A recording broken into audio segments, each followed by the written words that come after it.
सद्गुरु, आपने एक दर्शन में कहा है कि आपको हर किसी से वैसे ही पेश आना चाहिए जैसे आप मुझसे पेश आते हैं। सद्गुरु, आप करुणावतार हैं, लेकिन मेरे घर में एक अमानवीय दुष्ट प्राणी है। उसमें आपको देखना मुश्किल हो जाता है। इस परिस्थिति में मैं उससे कैसे निपटूं? शादी के कितने सालों में यह विकास होता है, या ये एक पतन है? मुझे यकीन है कि एक समय में वो एक शानदार रोमांटिक बढ़िया आदमी थे।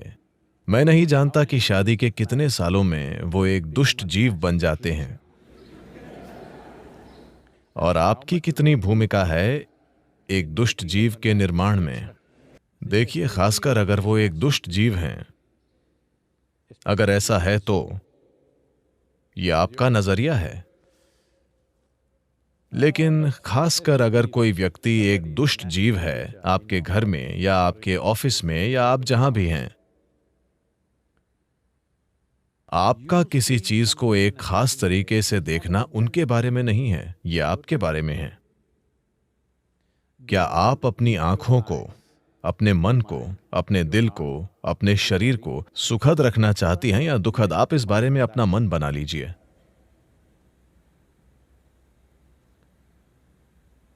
अब अगर आप उन्हें देखती हैं, मैंने कहा कि उस दुष्ट जीव को भी आप कृपया ऐसे देखें जैसे कि वो मैं हूं। मैं आपसे ये नहीं कह रहा हूं कि आपको उसकी शिक्षाओं को सुनना है या उससे नए अभ्यास सीखने हैं। नहीं, मैं कह रहा हूं कि अगर आपने मुझे देखा है आदर, भक्ति, प्रेम, स्नेह के भाव के साथ, जो भी आपकी भावना है, अगर आपके पास वो है तो कृपया हर चीज को उसी से देखिए। क्योंकि मैं बस ये कह रहा हूं कि आपके पास एक शरीर है, आपके पास एक मन है, आपके पास भावना है, ऊर्जा है। हम अभी आपकी भावनाओं के बारे में बात कर रहे हैं। अगर आप भावनाओं की मधुरता के एक खास स्तर तक पहुंचते हैं अपने जीवन के किसी पल में, या तो अपने प्यार के कारण या भक्ति या करुणा या किसी भी वजह से आप मधुरता के एक खास स्तर तक पहुंचते हैं, ये आपके जीवन में एक ऊंचा मुकाम है। अब आपको उससे वापस नहीं आना चाहिए। आपको ये देखना चाहिए कि उससे आगे कैसे जाएं। मैं कह रहा हूं कि जो भी आपकी सबसे ऊंची या सबसे मधुर या सबसे शानदार भावना थी, उसे आधार रेखा बना दीजिए। आप वहां से वापस क्यों आ रहे हैं? अगर आपने वैसी भावना का अनुभव नहीं किया होता, तब मैं आपसे क्या कहता? आपने अपने जीवन में कौन सी सबसे मधुर भावना महसूस की है? मेरा बच्चा। ठीक है, हर किसी को अपने बच्चे की तरह देखिए। हमने आपको ये एक समय पर कहा था। फिर मैंने देखा आप यहां बैठे आनंद और प्रेम के आंसू अपनी आंखों से बह रहे थे। फिर मैंने कहा हर किसी को उसी तरह देखिए जैसे आप अभी मुझे देख रहे हैं, क्योंकि ये आपकी आंखों को, आपके मन को, आपके दिल को, आपके शरीर को और आपके जीव को मधुर और शानदार बना देगा। ये उनके बारे में नहीं है, खासकर अगर वो मुश्किल दे रहे हैं। फिर आपको अच्छी ट्रेनिंग मिल रही है। अगर आप नर्क जाते हैं तो भी आप अच्छे से रहेंगे।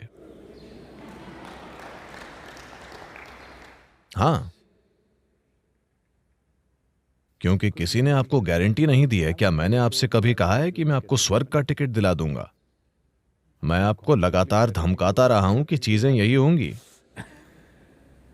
तो आपको समझना होगा कि यह आपके रूपांतरण के बारे में है। आपके साथ समस्या यह है कि चूंकि आपने वो क्या है,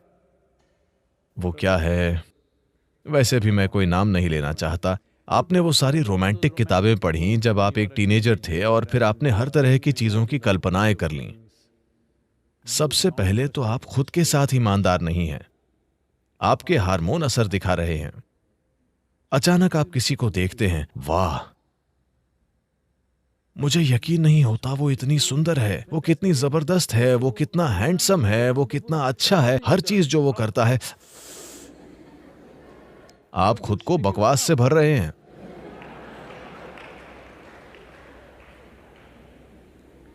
नहीं नहीं, वे चाहे जो भी करें, आप खुद को सुंदर बनाइए।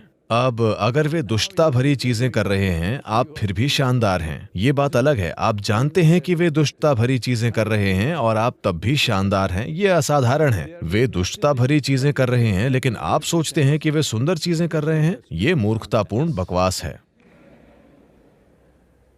मैं आपको बताता हूं, कोई व्यक्ति जो भारतीय सेना में काम करता था, उसने मुझे ये बात बताई क्योंकि हम उसी तरह की परिस्थिति में थे कहीं और। तो उस समय वो ये बात बता रहे थे। वे पूर्वोत्तर इलाकों में ड्यूटी पर थे जहां हाथियों की काफी आबादी है। तो वो एक बटालियन के लीडर हैं। वो मेरे ख्याल से 18-20 लोगों के समूह का नेतृत्व कर रहे हैं। वे जंगल से होकर जा रहे हैं और उन्होंने एक बहुत बड़े हाथी को देखा। हर कोई पीछे हट गया। उन सभी के पास हथियार हैं, ठीक है, शक्तिशाली हथियार। ये घुसपैठ रोकने वाला दल है। इसका मतलब वे पूरी तरह से हथियारों से लैस हैं। वो हाथी को 100 मीटर, 200 मीटर की दूरी से मार गिरा सकते हैं, वो जहां से भी चाहें। लेकिन वे सब पीछे हट गए क्योंकि वे वहां उस मकसद से नहीं हैं।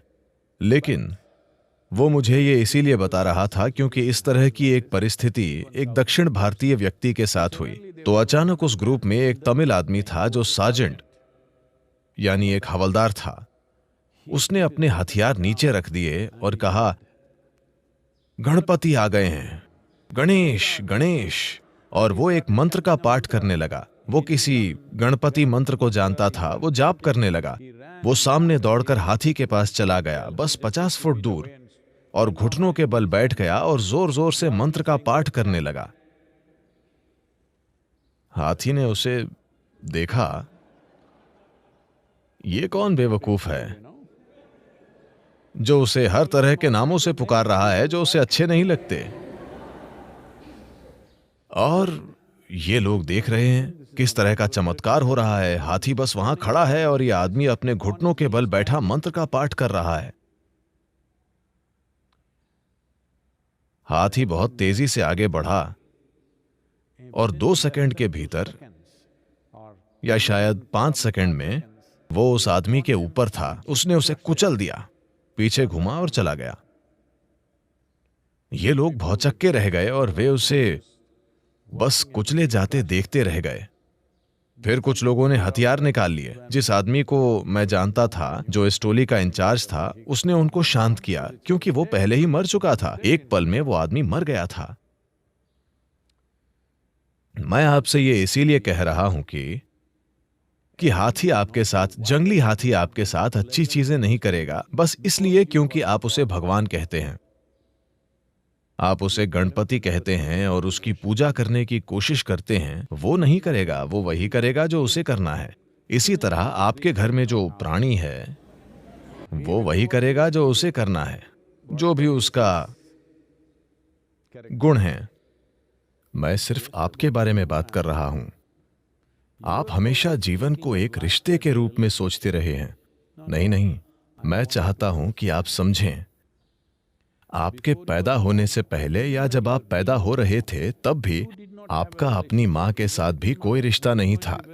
यह बहुत अलोकप्रिय होने वाली है, ये लोग मेरी आलोचना करेंगे, लेकिन कृपया इसे देखिए। आपका कोई रिश्ता नहीं है, हमारा बस एक अस्तित्व है। रिश्ता आपकी जरूरतों की वजह से बना। आपने उन्हें भोजन के रूप में देखा, आप उनके पास गए। आपने उन्हें अपने जीवित रहने के आधार के रूप में देखा, आपने उसे जल्दी से पहचान लिया। जिस पल बच्चा पैदा होता है, उसे किसी दूसरे पुरुष या किसी और महिला को सौंप दें और उन्हें बच्चे की सभी जरूरतों का ध्यान रखने दें, बच्चा तुरंत उनके पास चला जाएगा। ये पूरी सोच कि आपको लगता है कि वो आपके पास आ रहा है क्योंकि आप मां हैं और आपने उसे पैदा किया है, नहीं, सिर्फ जरूरतों के कारण।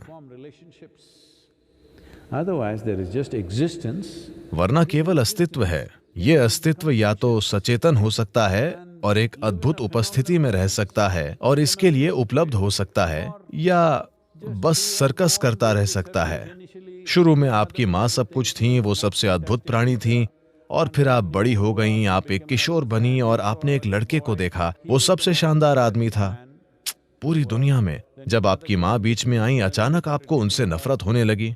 हेलो? जब वो आदमी आया, वो सबसे सुंदर था, फिर वो एक दुष्ट प्राणी बन गया, या आपने ऐसा सोचा।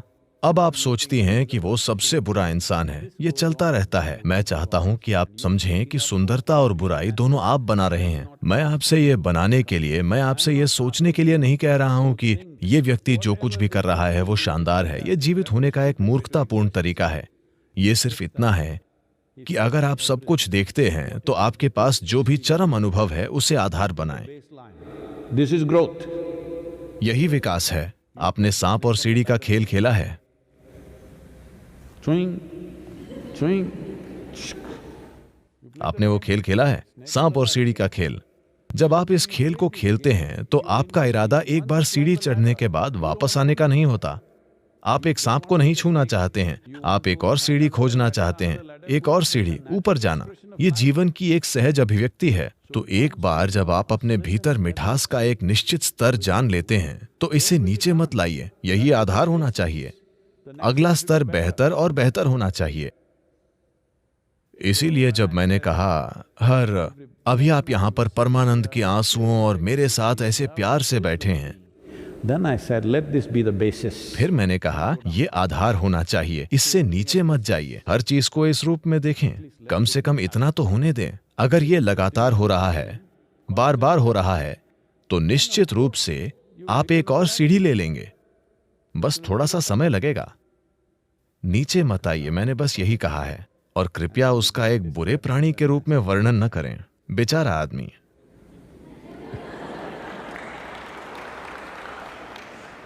This happened.